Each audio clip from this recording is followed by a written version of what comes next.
Welcome to the Time to Lead series. Today I want to talk about the ego as leader, but to understand how to position the ego, let's look at the two basic components of effective leadership. An effective leader has clarity about where they want the team, the organization, the country to go to. We're talking about strategy, we have vision and ends. Secondly, effective leadership requires that the leader has a deep understanding about how they want to achieve those goals, that vision. Now we are talking about tactics, operations, and means. Now, ego leaders are leaders that excel on both counts.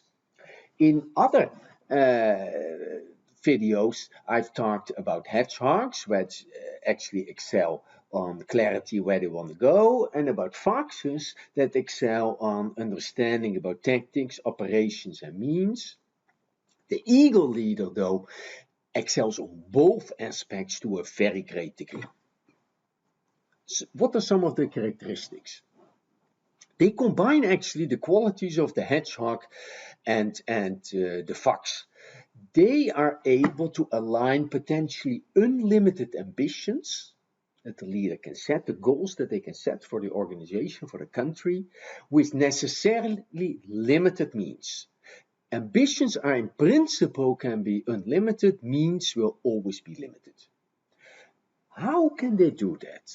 On the one hand, they can stretch goals over time. They may have an overarching vision, but they will understand that it cannot be achieved immediately. So they will stretch goals over time in function of that overarching vision.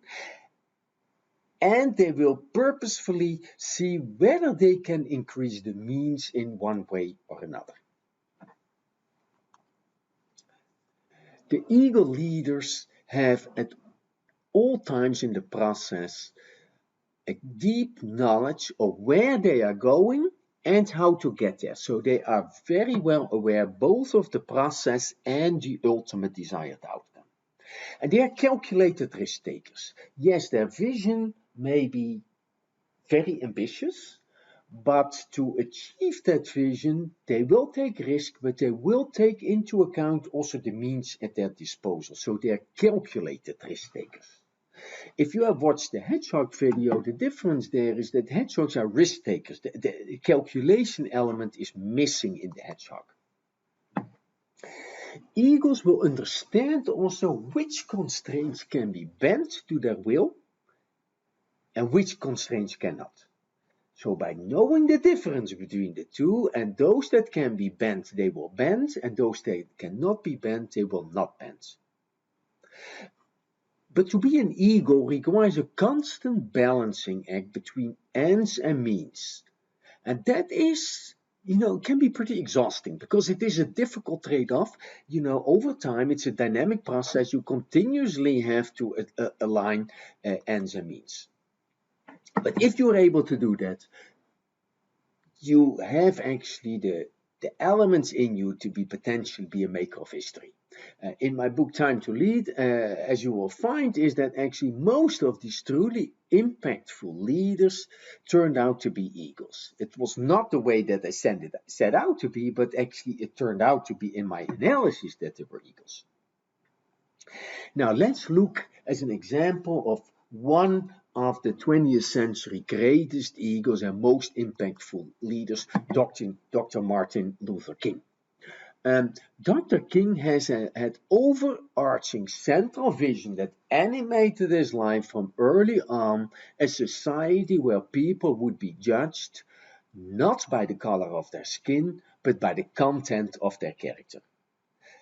Now that was a really radical vision when he had that, because the 1940s, the 1950s, even also the 1960s, the situation was a lot different. And we are not there yet, but due to Dr. King's life, we have made a lot of progress.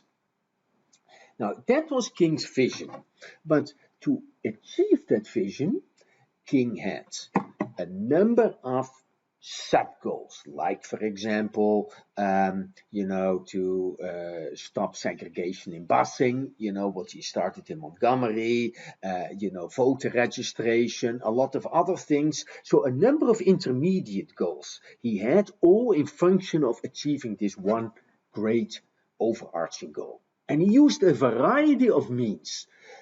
Peaceful protest, boycotts, marches, protests by children, protests by clergy, open letters refusing to accept, uh, refusing or accepting bail, flooding jails with arrests. I mean, that's an interesting strategy as well. Building relationship with presidents, even with J. Edgar Hoover, which was a person that actually hated King, but still King tried to reach out to him because of how powerful he was. Aligning with the press. One thing that I wanted to single out here is about peaceful protest. King was very strong on peaceful protests, and that had a very clear quality in there from his Christian beliefs, that he believed that peaceful protest was the way that aligned with his Christian faith. But there was also a kind of an ego element there of realism in there, as we can read in King's work, in which he said that he realized that there were many more whites in America than blacks. So that violent protest would give a counter reaction which would not help him to achieve those goals. So here what he kind of thought is that not only he did not believe in violent protest, but he also saw that because of the fact that a large majority of the American population at the time was white, there would be a kind of a roadblock on the way that he could not bend to his will. So there was two elements in here in his thinking which made him very effective.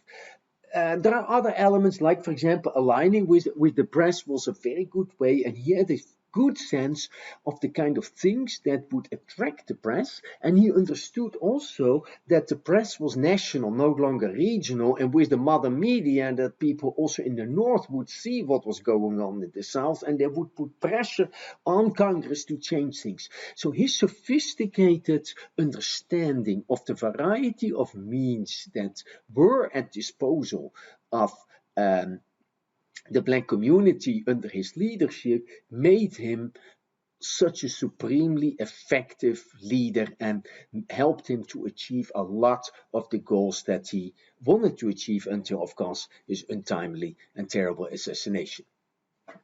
Now, there are other leaders, and in the book I discuss King in detail. I discuss also a number of other leaders that turn out to be eagles. If you're more interested in that, the book is available both as hard copy and as e-version. Thank you.